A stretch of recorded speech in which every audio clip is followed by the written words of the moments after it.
Today it's arm day. I find arm days the most, I enjoy arm days the least. It's something that I need in my physique, so they do need extra focus. Some people are okay with just push-pull legs or something, or upper lower splits and things like that. But I think if you have lagging body parts, then it stands to reason that you need to emphasize more weekly volume on a certain body part. There's a new gym that's just opened and a friend of mine is now managing the place, so I'm gonna go there now. Not only is he a good friend of mine, but I actually find him very, very inspiring. He's been through quite a lot recently in terms of his own personal health. He also had a pretty bad injury in 2020. So he's just coming back from all of that stuff now. I think that his mindset has been really, really good throughout. To still manage his business, he's had to still keep and maintain the size and strength that he's got. And he's done it all with a lot of obstacles facing him. So I'm gonna go and have a quick word with him and check out the new gym.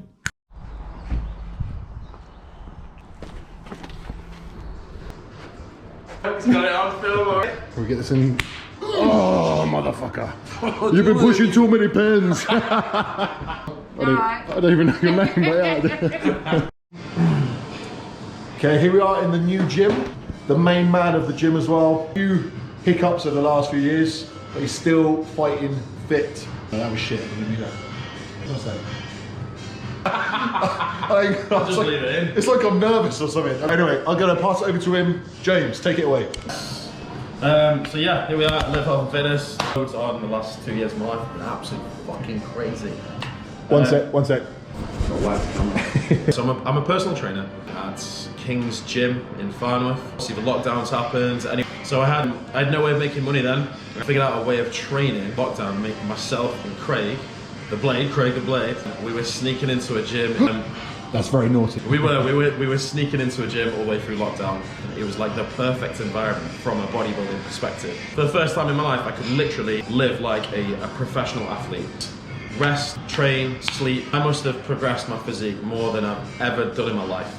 I jumped on cycle, Craig was on cycle as well. If I'm honest, I felt invincible every single week. Lifts were flying up. Obviously I was training with Craig Madden, great legs. I'm a very, very competitive individual as well, so every single week, the same session we were doing at the beginning, he was absolutely smashing me and it really pissed me off. I added in a Dynabol, I think I was doing like 20 to 30 milligrams pre-workout. I knew that I was just short of Craig on a few exercises, and I thought I was going to compete later that year. I was starting to truly believe that, you know, wow, I'm going to be able to do this. I'm going to actually be competitive. And in the sessions, I was starting to overtake Craig, which was amazing. Got a real rush from that. It must have been about 3 weeks before lockdown was about to finish. We were doing hack squats, at least 8 plates aside. Craig will be able to vouch for this. Like, he did his set. I think he got about 15 reps. I did not care what I got, so long as it was either 16 or more. I just didn't care. So long as I beat him, that's all I fucking cared about. And it wasn't anything against him. It made me work harder into this set, and my knees were on fire. I remember getting to about rep 13, 14. It was just like heat. Just so, the legs were just so full of blood, you couldn't even really feel them. I remember getting to 15 and there was pain though. There's a lot of pain. And I beat him, and that's the whole point of this. Just we got that on camera. I remember getting off and thinking, I'm calling it a day here. And as I went to stand up, it was like, I couldn't stand up. It was like being in a car and trying to set off in third gear. Days went on, trying to go up and down stairs. I was hobbling. You will not believe how quickly the muscle that you've worked hard for will just atrophy. Now going from living life, training, all the rest of it, and obviously I'm a personal trainer, so my job for a living means training people, demonstrating exercises, walking around, picking weights up, demonstrating squats, all the rest of it. And now I can't even do that. I couldn't even dress myself. I had to get Ashley to help me put my socks on every morning. And in your mind at this point, you're kind of asking yourself, is this it? Is this game over? Am I done? I went to see this surgeon, and thousands of pounds that I didn't really have and didn't really, I couldn't afford to dig into. I actually completely torn and ruptured my patellar tendon, and I had a partial tear in my quad as well. Or a user of anabolic steroids. The main problems is that the tensile strength of your muscles exceeds the tensile strength of your tendons. Normally it's very rare that they see the tendon rupture before the quads. Common that they normally see the quadricep muscle actually tear before the tendon does. They usually see these tendons rupture before the muscles does is in athletes that are using drugs. There's an ultrasound guided PRP injection into the patellar tendon, which is the front of my knee. Tendons don't really have much blood flow, and that's why tendons take so long to heal. Whereas muscles, if you can damage them, they heal at a much faster rate because there's a direct blood supply. The best thing you can do is go very, very lightly, encourage blood flow to the area, whether that's through massage, through exercise, through resistance, but a very, very light amount, you're actually going to speed up the healing process. And every single professional I've seen up to this point has told me, forget it, you won't be training again. It's an injury that you'll have for the rest of your life. But here I am now, I've squatted, I think the most I've been up to is 4 or 4.5 plates, so like 200 kilos. Mindset has changed. You're not invincible. There's always a way around it. And it's about how can I train, not necessarily harder, or more. It's how can I be smarter. You don't appreciate something until it's taken away from you. Well, what does this mean as me as a personal trainer if I've done this to myself, you know? What kind of example does that set to my clients? They have their things going on. They're coming to me because they've got problems and my job is to help them overcome it. In my crutches, and I'd be in pain, but I would carry on still training. Every single one of my clients, I would still come in the gym and train all my other body parts. I'd still eat properly, I'd still stick to my diet. Me and Ryan actually, and we were pressing the 70 kilo dumbbells, crutches to get down and sit on the bench. I got Ryan to pass me the 70s and then press them. Them down, getting back in my crutches and walking off again. For me, it was about making a point that there's no fucking excuses and there's always another way. Life gets in the way. And I knew that if I just kept going, kept turning up, very, very good at kind of trying to get other people to do that as well. And I knew if I could convey that message, people would go far. When I had it in my mind that I wanted to get you to tell your story, that was it. So I said to James, do you mind coming onto the YouTube? There's two ways of handling that situation. You can sort of just go, I'm fucked, therefore I can't train, and it is what it is, which I know I've come across quite a lot in the 6-7 years that I've been coaching now. Or you can have the mindset of like, I'm not gonna let it beat me. They've told me it's gonna take this amount of time or it won't even happen. I'm gonna prove it wrong. And I remember specifically that time he was on about, he couldn't even walk, but he wanted to prove a point that you can still not let it slip. And he had them 70 kilogram dumbbells for reps, easy reps on incline with his crutches. And I just remember thinking that's the kind of message that I wanna put across as well. Life will throw you curveballs, but it's how you deal with it that counts. Bosh. And the other message that I thought was quite interesting to take from that, the use of anabolics. So many people want to stack this, that and the other. Nothing matters more than your health. It's only when it's too late do you suddenly realize, oh, maybe I shouldn't have done that. The lesson to take from that is to be sensible with the amount of anabolics you use. Anyway, it's my arm session now. Shout out to Heavy Duty Gym Wear for sending me this. And now, here we go.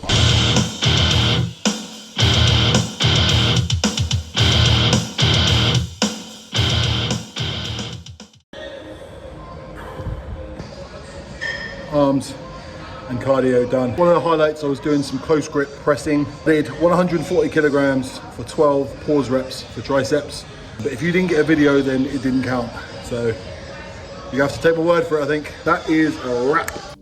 So there it is, the morning routine. Twice a week, my coach asked me to check in. So I get into the sparkly panties, brave the cold, do a round of posing so he can assess my condition and make potential changes. So it probably won't be too nice for the neighbors if they were to look out now on my sparkly panties, but it is what it is, just one of the processes that we go through as bodybuilders, so time to get cold.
Do you wanna go out, boy?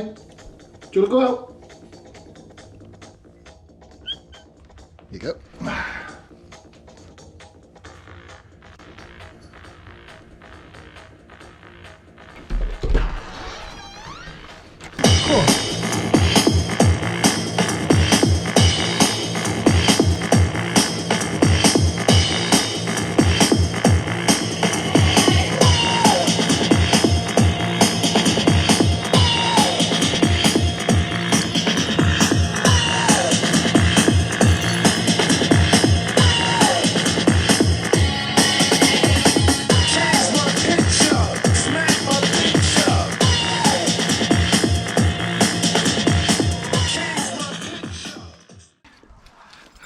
That's enough adventure for today. Isn't that right, boy? This is his reward for coming back home. That's like cat crack. Yeah. Right, so given that this is supposed to be, at its core, a bodybuilding channel, so for today's tips are going to be the 3 main mistakes I see when people are rowing. It's always dependent on the goal, so it's not like one way is absolutely wrong, but the tips I'm going to be saying are going to be referring to how to maximize back engagement when performing the row. Okay, so the thing that I see first of all is people using too much momentum when driving the weight up. So they end up looking a bit like this.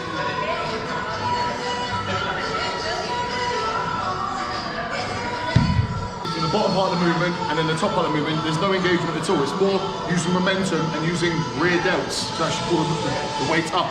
So instead, what I would suggest is to control the weight like this.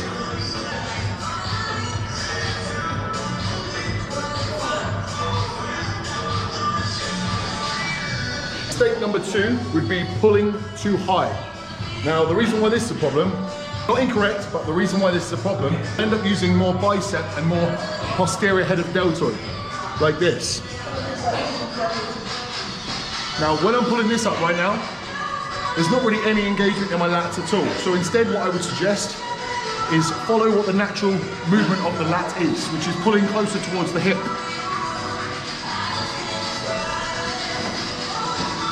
And focusing less on bicep flexion and more pulling towards the hip rather than up here.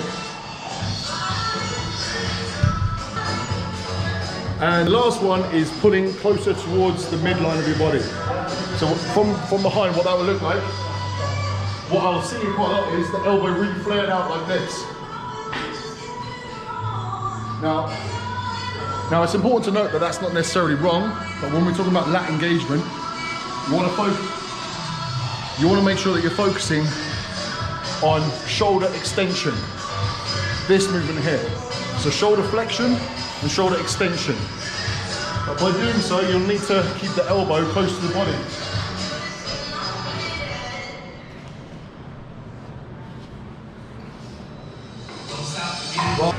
And that would be 3 of the biggest mistakes that I see when people are trying to row. So the other day a client sent me a video and the form was absolutely perfect, but he was probably going to maybe 80 to 90% of his capacity.